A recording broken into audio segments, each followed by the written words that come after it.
अस्सलाम वालेकुम। आज हम लोग डिडक्शंस को डिस्कस करेंगे। डिडक्शंस क्या होती हैं? डिडक्शंस जो जब हम एक हाइपोथेसिस को टेस्ट करते हैं और टेस्ट करने के बाद अगर एक हाइपोथेसिस दुरुस्त साबित हो जाए तो उससे डिडक्शंस बनाई जाती हैं। डिडक्शंस के अंदर इफ और देन का यूज होता है। और डिडक्शंस होती क्या हैं? Deductions are the logical consequences of hypothesis. Hypothesis का लॉजिकल कंसीक्वेंसेस होती हैं। देखते हैं इसको। डिडक्शंस क्या होती हैं? Deductions are the logical consequences. Logical consequences का मतलब होता है ऐसी बातें जिनको ज़हन माने, मंतकी नताइज। Logical deductions are the logical मंतकी जिनको ज़हन माने, कंसीक्वेंसेस रिजल्ट्स, नताइज। लॉजिकल कंसीक्वेंसेस हैं ऑफ हाइपोथेसिस के। जब हम एक हाइपोथेसिस बनाते हैं और हाइपोथेसिस को फिर टेस्ट करते हैं और हाइपोथेसिस अगर टेस्ट के दौरान अगर वो सही साबित हो जाए तो फिर उससे बनाई जाती है डिडक्शन। और वो जो डिडक्शन होती है वो लॉजिकल कंसीक्वेंसेस होती है हाइपोथेसिस का। मतलब हाइपोथेसिस की हाइपोथेसिस का एक ऐसा रिजल्ट होता है जिसको ज़हन माने। इसके अंदर दो चीजें यूज होती है, इफ एंड देन। इफ का यूज होता है और देन का। सेंटेंस के शुरू में इफ और इसके दरमियान में देन यूज होता है। इफ और देन को यूज करके कोई स्टेटमेंट बनाई जाती है। नेक्स्ट उसके बाद हमारा टॉपिक है एक्सपेरिमेंटेशन। एक्सपेरिमेंटेशन जो है ये मोस्ट बेसिक स्टेप है, most basic step of biological method. Biological method का सबसे जो बेसिक स्टेप है वो एक्सपेरिमेंटेशन है। द मोस्ट सबसे बेसिक बुनियादी स्टेप है ऑफ बायोलॉजिकल मेथड का। बायोलॉजिकल मेथड का सबसे जो बुनियादी स्टेप है वो एक्सपेरिमेंटेशन है।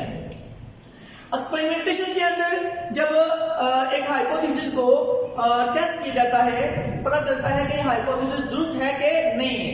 असल में यही हमने हाइपोथेसिस को बार बार टेस्ट करना है। फिर यहाँ पे आगे एक्सपेरिमेंटेशन के अंदर हमने यही देखना है कि एक हाइपोथेसिस दुरुस्त है कि नहीं है। The deductions which are drawn from hypothesis, वो डिडक्शंस जो हाइपोथेसिस से, अगर हाइपोथेसिस को हमने टेस्ट किया, हाइपोथेसिस दुरुस्त साबित हुआ, फिर उस हाइपोथेसिस से जो हमने डिडक्शन बनानी है उस डिडक्शन को मजीद टेस्ट करना है। यानी टेस्टिंग का प्रोसेस जो है ये बार बार होगा। इतनी ज्यादा एहतियात की जाती है बायोलॉजिकल प्रॉब्लम को सॉल्व करने के लिए कि बार बार टेस्ट कर रहे हैं और टेस्ट करने के बाद फिर अगर एक स्टेप टेस्ट हो जाता है उसके बाद अगला स्टेप स्टार्ट होता है और उस अगले स्टेप को भी फिर टेस्ट करना है। उसके अगर वो भी दुरुस्त साबित हो जाता है तो उसके बाद फिर अगले स्टेप पे जाके फिर उसको टेस्ट किया जाएगा। और अगर एक हाइपोथेसिस जो है दुरुस्त साबित होता जाए तो उसको एक्सेप्ट कर लिया जाता है। और अगर एक हाइपोथेसिस गलत साबित हो जाए तो उसको रद्द कर दिया जाता है, उसको छोड़ दिया जाता है कि ये गलत है, इसके ऊपर मजीद काम नहीं करना। काम उसी हाइपोथेसिस पे करना है जिसको बार बार टेस्ट कर रहे हो और वो साबित कदम है वो गलत साबित नहीं हो रहा, वो दुरुस्त माना जा रहा है। जब भी एक्सपेरिमेंट करते हैं तो एक्सपेरिमेंट के अंदर हमेशा 2 ग्रुप्स होते हैं। एक्सपेरिमेंट्स के अंदर जो है 2 ग्रुप बनाए जाते हैं। उनमें से एक ग्रुप का नाम होता है कंट्रोल ग्रुप, ये फर्स्ट ग्रुप है। और सेकंड ग्रुप का नाम होता है experimental group. Control group and experimental group. Control group किसको बोलते हैं? एक ऐसा ग्रुप होता है the group which is given everything, वो ग्रुप जिसको हर चीज आपने देनी है। फॉर एग्जाम्पल आपने क्या करना है, फोटोसिंथेसिस के ऊपर एक्सपेरिमेंट करना है कि फोटोसिंथेसिस करनी है और उसके लिए कार्बन डाइऑक्साइड की जरूरत को चेक करना है कि क्या कार्बन डाइऑक्साइड जरूरी होती है फोटोसिंथेसिस के लिए, या यूं कह लें कि कार्बन डाइऑक्साइड के बगैर फोटोसिंथेसिस होती है कि नहीं होती। अगर इस बात को आपने एक्सपेरिमेंट के जरिए से टेस्ट करना है तो फिर हम लोग क्या 2 पौधे लेंगे। एक पौधा वो होगा जिसको आपने क्या करना है, एक पौधा लेने, उस पौधे को आपने क्या करना है, उस पौधे को आपने सूरज की रोशनी भी देनी है, सूरज की रोशनी भी देनी है। और फिर आपने हवा, कार्बन डाइऑक्साइड भी देनी है, और तीसरी चीज आपने पानी। ये तीन बेसिक चीजें होती हैं, हवा, पानी और कार्बन डाइऑक्साइड, ये तीनों चीजें इसको दे देनी है आपने कंट्रोल ग्रुप को। एवरीथिंग हर चीज दे दो। कार्बन डाइऑक्साइड के लिए बेसिक तीन चीजें होती, कार्बन डाइऑक्साइड के लिए बेसिक तो जो है तीन चीजें होती हैं जिनकी जरूरत होती है। नंबर एक हम कहते हैं पानी, नंबर दो एयर, हवा में मौजूद कार्बन डाइऑक्साइड, और नंबर तीन रोशनी। ये तीन चीजें की जरूरत होती है। इनमें से मैंने तीनों चीजें इसको दे दी एक्सपेरिमेंटल ग्रुप को। अब कंट्रोल ग्रुप को तीनों चीजें दे दी। एक्सपेरिमेंटल ग्रुप को आपने सभी चीजें देनी है सिवाय एक के जिसको टेस्ट करना है। हमने टेस्ट किसको करना था? कार्बन डाइऑक्साइड की जरूरत को। इसको हमने तीनों चीजें दी, वाटर, नंबर दो सनलाइट, और नंबर तीन carbon dioxide CO2, carbon dioxide दे दी इसको कंट्रोल ग्रुप को। और एक्सपेरिमेंटल ग्रुप को आपने सभी चीजें देनी है, सिर्फ एक नहीं देनी। टेस्ट किसको करना था? कार्बन डाइऑक्साइड को। इसको हम चेक कर रहे हैं, the necessity of carbon dioxide, ये हम चेक कर रहे हैं इन फोटोसिंथेसिस। हम लोग ने जो है यहां पे एक्सपेरिमेंटल ग्रुप के अंदर जो था नंबर एक पे वाटर, जिसका फार्मूला होता है H2O, ये देना है। नंबर टू हमने इसको देना है सनलाइट, सूरज की रोशनी, और हमने इसको एक्सपेरिमेंटल ग्रुप को, क्योंकि हम इसके ऊपर एक्सपेरिमेंट कर रहे हैं इस पौधे के ऊपर, इसको हमने कार्बन डाइऑक्साइड नहीं देनी जिसको टेस्ट कर रहे हैं।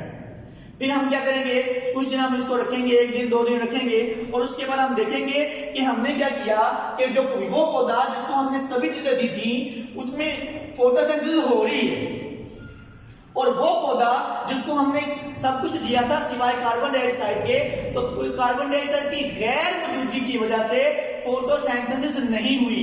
इसका क्या मतलब है कि फोटोसिंथेसिस फोटोसिंथेसिस के लिए कार्बन डाइऑक्साइड की जरूरत होती है, यानी कार्बन डाइऑक्साइड के बगैर फोटोसिंथेसिस नहीं होती। और वो ग्रुप जिसको हमने कार्बन डाइऑक्साइड दे दी थी वो क्या था? Control group. और वो ग्रुप जिसको हमने कार्बन डाइऑक्साइड नहीं दी थी, बाकी चीजें दे दी थी, वो एक्सपेरिमेंटल ग्रुप होगा। इसी तरह इसकी एक और मिसाल लेते हैं। अगर मैंने ये चेक करना हो कि सूरज की रोशनी फोटोसिंथेसिस के लिए जरूरी है कि नहीं है, तो फिर हम लोग अब पहले हमने चेक किया था कार्बन डाइऑक्साइड को, अब हम चेक करने लगे हैं सूरज की रोशनी को, सनलाइट को। अब सनलाइट, इस कंट्रोल ग्रुप को तो फिर सभी कुछ देना है, कंट्रोल ग्रुप को सारी चीजें देनी है, वाटर, सूरज की रोशनी, सनलाइट और कार्बन डाइऑक्साइड, तीनों चीजें देनी है। लेकिन एक्सपेरिमेंटल ग्रुप को अब क्या चीज नहीं देनी? अब हमने इसको सनलाइट नहीं देनी, बाकी चीजें देनी है, यानी कार्बन डाइऑक्साइड दे देने हमने। नेक्स्ट हमने क्या करना है, इसका सनलाइट नहीं देनी। अब हम इसको ऑक्सीजन, पानी दे दिया, कार्बन डाइऑक्साइड भी दे देनी है। अब हमने इसको सनलाइट नहीं देनी, सूरज की रोशनी नहीं देनी। क्यों? क्योंकि अब हम सूरज की रोशनी को चेक कर रहे हैं कि वो फोटोसिंथेसिस के लिए जरूरी है कि नहीं है। हम देखेंगे, इसको हम उठा के कमरे में ले आएंगे और कमरे की लाइट भी हम लोग ऑन नहीं करेंगे।